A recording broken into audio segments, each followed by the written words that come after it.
Yeah, I wrote the book with Dr. Reed Holden. So we were co-authors.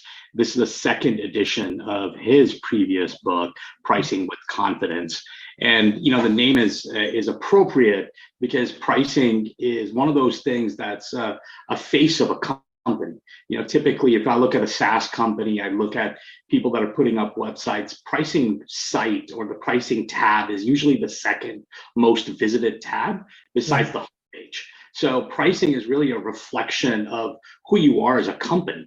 So Mhm. young entrepreneurs, people starting out, I think it becomes extremely important to pay attention to how you are pricing because it's a reflection of who you are. So the Right. book really kind of looks at it from that perspective that, hey, pricing should be something that people are confident in because once you have confidence in your pricing, you're going to be able to communicate that to your customers. You're going to be able to hold the price that you're setting for yourself based on the value that you bring to your customers. And then you can defend that value and you can get the most out of your price through your sales organization. So that's kind of the focus of the book is to describe steps and how to understand your value, how to communicate your value, and how to set your price relative to that value. Right.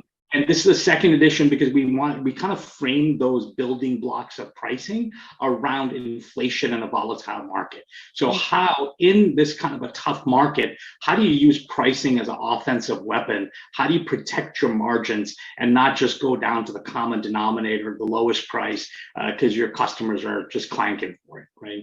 Right. So I go through those steps. Right. I'm really happy you said that because I find that a lot of people in this market are lowering their prices to try to be competitive, but then it's burning their margin tremendously, right? Yeah. Um, so how do we, okay, specifically in this market and this social this business climate right now, how do we offer value Mhm. and still compete with like inflation and compete with all these other factors that are constantly at our necks as business owners, wages changing, there's like so many changes. How do we compete and still keep our cost fair, right? I think that's the question essentially. Yeah, I think I would turn that a little bit and say your pricing should be fair. Okay. Because your cost is one way to look at to make sure you're crossing a threshold for profitability, of course, but your pricing should really be based on your value that you're bringing. So, regardless of your cost, if your cost is 2 cents, but the value you're saving somebody's life, that value is pretty large. You should Right. be pricing it at $5. Even though your cost is low, you should really try to understand the value and base your pricing off that value. And by the way, value could be on the high end, it could be on the low end. Like my mom still loves her flip phone. It's obviously it's low value, but to her it's important because she doesn't like all the fanciness of the other phones that are out there. So Mhm. there's a market for it. So value can go up, it can go down, but pricing it relative to that is very important. As Right. far as your first question around the market and how do you kind of stay in front of the market that you're in, well, we find we I work for a consulting company and we work with clients that are very large that have many different businesses and Mhm. products and markets, and Mhm. then we work with small firms that have a very diverse set of customers but one product or one market. And Right. what we're finding is everybody is in a different sort of, if you think about a matrix, everybody is in different boxes based on where the market is, because it's not ubiquitous to say everything is recessionary or everything is inflationary, because your businesses are going to operate in different ways. There's some businesses that are going to stay in an inflationary market. Mhm. Some businesses for some clients have already moved and is acting like a recessionary market. So you Mhm. have to really understand where your businesses are first, what Mhm. your customers are needing in those markets, and then make sure you have the right pricing strategy to go with it. So as an example, if you have a portion of your business that's in a recessionary market, fundamentally what that means is your demand is shrinking. So your Mhm. customers are looking for cheaper alternatives to Right. the product you're selling them. So the question I would ask my client is, do you have a flanking product? Do you have a product on the low end that basically protects that customer from leaving your four walls? Because the recessionary market will probably last a year to 2 years, and then hopefully it'll go back up again, like markets are cyclical. So if you can keep your customer within your four walls, even though you're moving them to a lower product, it's still beneficial to you, because when the market goes back up, you can obviously upsell that customer. It's harder, as we all know, to get customers from a competitor. So you never want your customer in this market to leave you, because it'll be tougher to get them back in the future. Okay, so that brought a lot of questions to my mind, right? Because okay, and let's just start with the last comment that you made. So you want to have a flanking product that keeps the customer somewhat happy. How do you do that without compromising the perceived value of said product, right? Because a lot of times I've seen companies do exactly what you suggest, but then the quality of the product diminishes, therefore the perceived value. So then how do you, like, it's such a delicate balance. How do you do that? Yeah, it is. It really is. It's a combination of science. It's a combination of understanding your customer's need. And it's a combination of just behavior. Humans as behaviors. We have a way that we choose things. It's like a choice dynamic that's out there. So it's kind of like going to a buffet table. You have some people that look at everything that's in the buffet before they make a decision. And you've got others that overload their plate in the first two and they go, oh man, I forgot about the rest. So everybody has different ways that they make decisions, and you have to understand how your customers for that market makes it.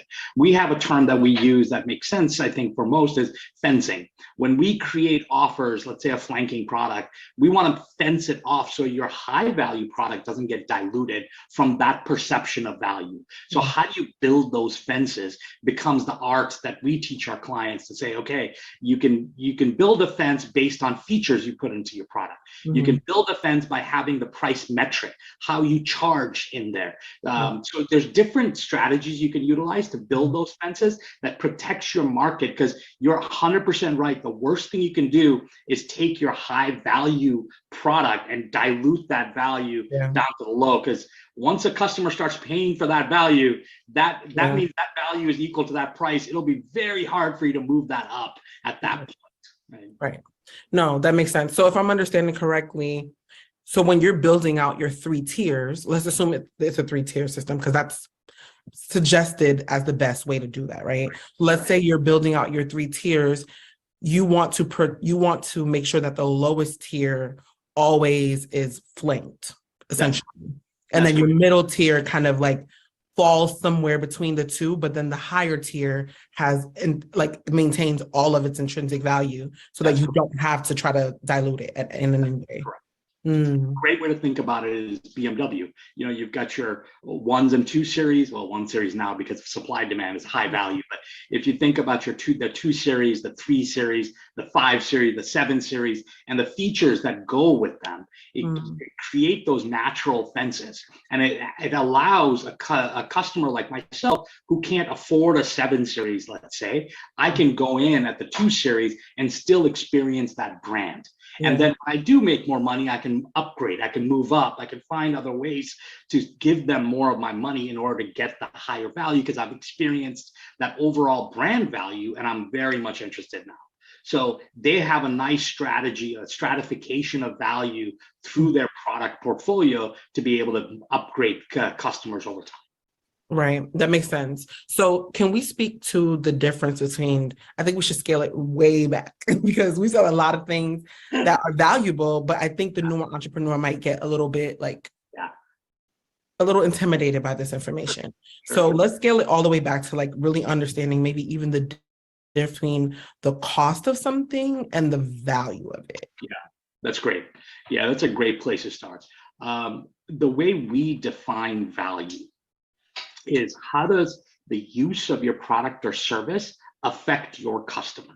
The way we measure affect your customer is how does it help your customer either increase revenue, decrease their cost, or mitigate some kind of risk. Mm. Those are the three elements of it. If you can fundamentally measure it, and by the way, we use just a simple back of the napkin kind of thing. It's not a spreadsheet. You don't want to get into a spreadsheet to calculate value, because then what happens is which customer is going to listen to your value communication. Yeah. If you can't communicate your value, it's almost like the value didn't exist at that point. Yeah. You want to be able to communicate it. So you want to have this, like you and I are having this normal conversation. You want it to be that normal as you calculate the value. So you can say something like, hey, this is going to save you 2 FTEs over the course of the next year. We're estimating that to be roughly $120,000. So the price of this thing at $40,000, you're getting a lot of value for that product, right? It's a normal, easy conversation where the customer goes, oh, that's interesting. That's an interesting way to look at it. Yeah. So that's what we mean about value. And the way we go one step further from a pricing perspective is to understand the differential value. This is when you bring your competitors in and you go, okay, I bring this much value. My competitors over here, these are all the ways we're similar. This is where my competitor is better. These are the places we're better. And the difference is the differential value. And that becomes my pricing zone that I can price my product at. Okay. Comfortably protect that value at that point. So, okay, I get that, right?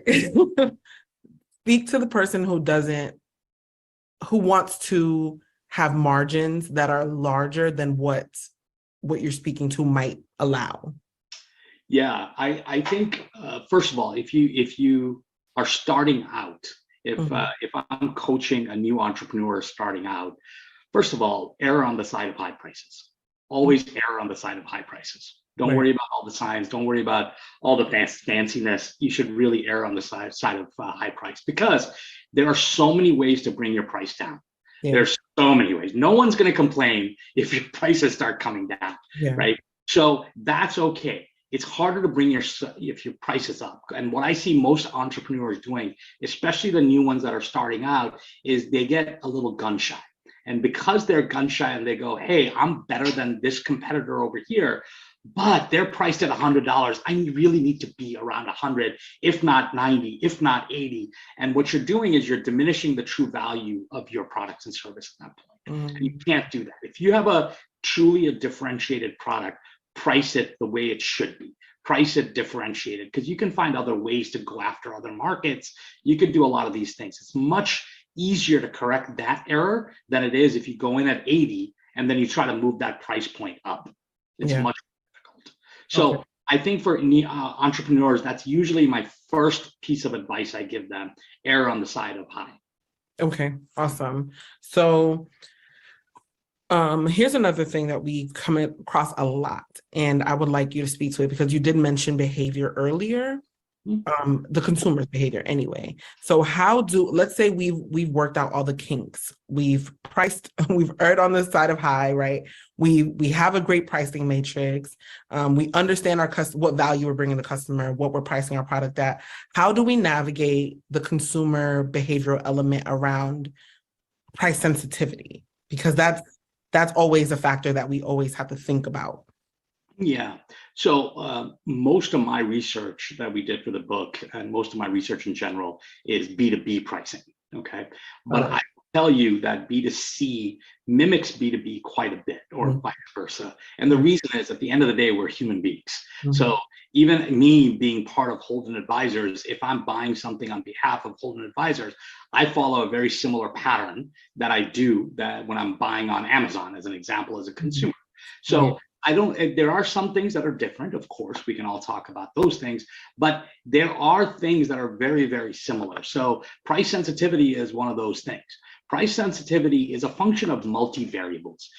What we make the mistake sometimes of thinking is price sensitivity is binary. It's either you have it or you don't. Right. And that's not the case, right? We as consumers, I am much more price sensitive if I have nothing to do on a Friday night and I'm sitting around looking for airline tickets for my next vacation. I'm a lot more price sensitive. I'm really searching the corners of the internet to find the best deals. Right. But if I forgot my wife's birthday and I'm like, crap, I need to book something fast, I'm a lot less price sensitive all of a sudden for the same vacation, for the same sort of, requirements that I'm looking for. So instead of looking at what that price sensitivity of your customers are, because your customers are going to go up and down based on their own personal circumstances, based on those personal needs that they have. Right. What we have to understand is what features of our products and solutions drive more of the sensitivity. So as an example, in a B2C company, shipping charges.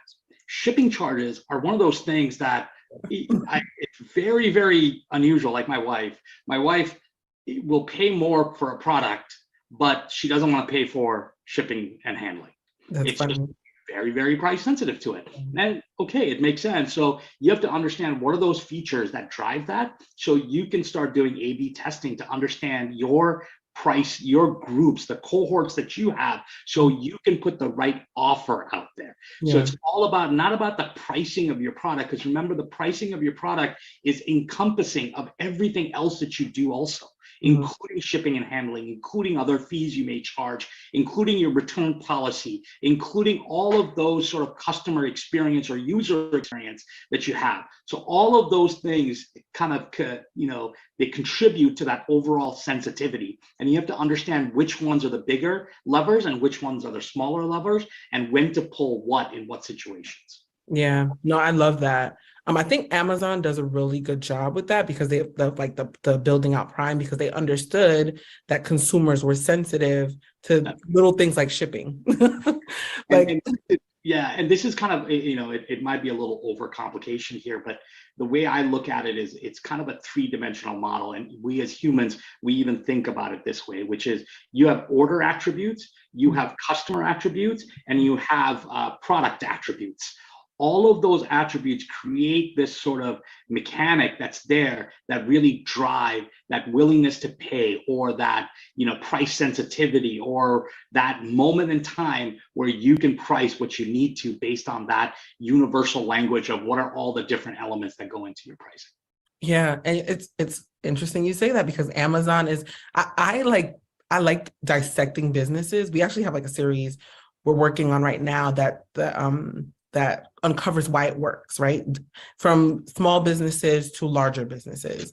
And I like to highlight minority-owned businesses just to give them that visibility, but I can't help but get away from Amazon and how successful they've been at doing that. Like, there's an algorithm that will drop the prices. Like, even if it's an Amazon FBA product that a consumer puts on Amazon's marketplace, they have an algorithm that will toggle the prices based on the demand at the time. And like for Black Friday, I'm watching the prices and I'm like, it's done so well. And it kind of speaks to what you're saying. So if sorry, really quick, they're all testing, by the way. Oh, so sure. One of the things with that B2C world is you have to have a mechanism to test. If you're in the B2C world and it's consumer-driven product or solution you have to have a website that is built to test. And that's one of the critical factors you have to have.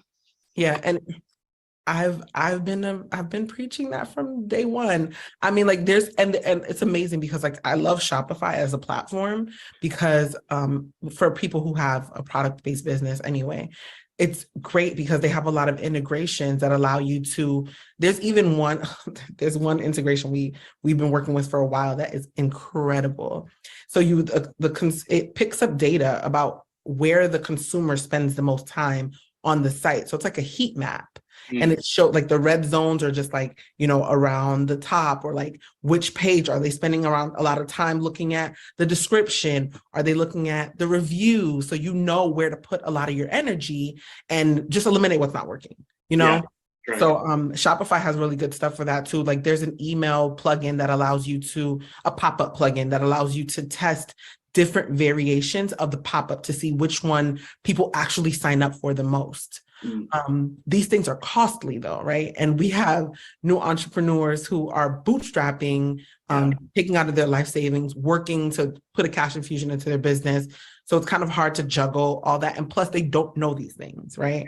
They don't know to do this. And then they can hire people like us, but we cost a lot of money too. So it's always a struggle. So that's essentially why I made the podcast. So even if they don't have the money to do what it is that they need to do right now, they have idea. They can get their wheels turning. Like, okay, I know at some point I need to integrate this in order to scale and grow. or I know I need to call G in order to really nail down on my pricing and make sure that I'm really profitable. So yeah, that's essentially why we're here. I was going to ask a question about, it skips my mind now because we went on a rant about Amazon. What was I going to ask you? I forget. Okay, either way, right? So we're gonna be starting a series soon, another series soon about the consumers' behavior and understanding consumers' behaviors really deeply, like what really drives them, what levers really get them moving, like you mentioned before. From a pricing perspective, we're gonna do that from like a psycho-social behavioral perspective. From a pricing point of view or vantage point, what have you seen that is like empirical or like supports certain pricing practices that people can integrate today? Yeah, I think one of the things that obviously we're seeing is the demand is strong in a lot of different segments of the market. Okay. And that's confusing the market a lot, because we have other things that are going into sort of true recessions, but we have demand that's really strong in pockets. So how do you kind of serve the demand while also protecting yourself against potential recession that might be coming up, or some of your businesses already in there? And the key for us is dynamic pricing and dynamic strategies. So you have to be able to, let me take a step back. When I did research for the book, we interviewed a lot of different leaders in the marketplace. So a lot of different verticals. And one of the things that they came up with was no one is surprised that we're in an environment that the market's volatile. No one is surprised. But what they're surprised by is their ability to react to that volatility. They've figured out that their contracts weren't correct. They figured out their pricing tools were not correct. They figured out their ability to change prices because their input costs are going up was not correct. So all of these things, as CEOs and CXOs, they were just like, oh my God, I didn't realize there were so many operational deficiencies I had, because when the market's really good and everybody is happy, you kind of ignore a bunch of those things. And you're like, you know what, I don't want to pay for that. Let's just put it in the closet. Don't worry about it. We're selling a lot of products. Let's just move forward. And when volatility hits, all of those things kind of come to roost a little bit. So I think one of the things that we talk about from a pricing perspective is you should really focus on your ability to price your products and services. You should really focus on fair pricing, because you want to split the value that you create with your customers, and you want to have different types of pricing. So if you have different metrics you can price on, if it's a SaaS product, you can price on subscription, you can price on usage. Maybe you should do a little bit of both because of the type of customers you have, the segments you have, things like that. So some diversity in pricing and price model will help you with some of that portfolio approach to a volatile market, depending on what kind of products and services you are. If you're just starting out and you've got one product that you're trying to take to market, then obviously that's going to be a little bit more difficult for you. But I would focus my attention then on how you price.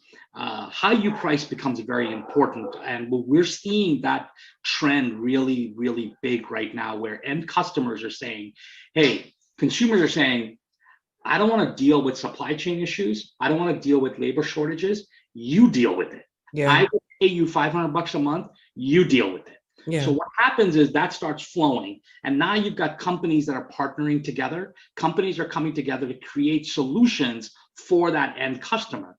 So as an entrepreneur now, or a business starting out, I would look for partnerships to create more value for the end customer. And I would change my metric from a dollar per cup to a dollar per month. And what does that mean for my business model?